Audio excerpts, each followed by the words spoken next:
Alors moi c'est Younes, 25 ans. Je suis en master conseiller en gestion de patrimoine avec la Banque Populaire Rive de Paris. Alors moi j'ai commencé justement avec un bac ES, option économie approfondie. Justement j'y tiens à cette option parce que j'adore l'économie. Et ensuite j'ai débouché directement sur un DUT GEA, gestion des entreprises et des administrations, qui m'a pas vraiment plu. Vraiment, il y avait des matières qui m'intéressaient pas du tout, comme ce qui est comptabilité. Et justement suite à ça, j'ai préféré me réorienter. Donc je suis parti sur un BTS, donc BTS Banque. Ce BTS Banque, c'était assez intéressant, mais le problème, c'est que je ne l'ai pas fait en alternance. Donc, c'était assez compliqué pour moi, étudiant, habitant seul et ayant un salaire, des aides, on va dire, très faibles. Donc, c'était assez compliqué pour moi.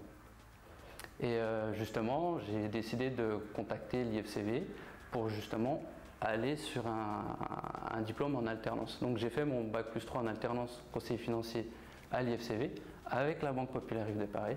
Et là, je continue en master. Donc pour l'alternance, justement, ce qui a motivé mon choix, c'est, on va pas se mentir, c'est financièrement.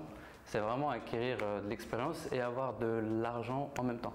Donc on a l'aspect théorique et pratique, on assemble les deux et ça fait un mélange parfait, vraiment parfait pour justement déboucher sur le monde du travail. Absolument, ça correspond tout à fait.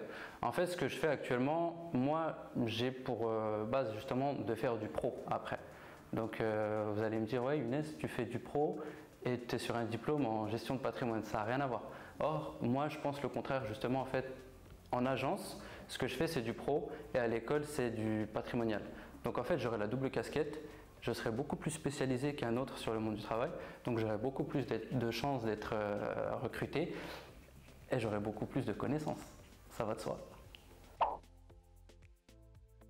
Donc moi mes projets, ça serait justement de prendre un poste de conseiller pro, donc le faire quelques années. Après, ce que je désire vraiment, c'est être en indépendant. J'aimerais vraiment travailler seul. J'aime bien être chef de moi-même, on va dire. Et justement, en fait, ce que je veux, c'est acquérir de l'expérience, beaucoup d'expérience sur le monde professionnel, donc en tant que conseiller pro et patrimonial. Et justement avec ça, avec les clients avec qui je vais traiter, ça va m'aider pour moi à ouvrir ma boîte.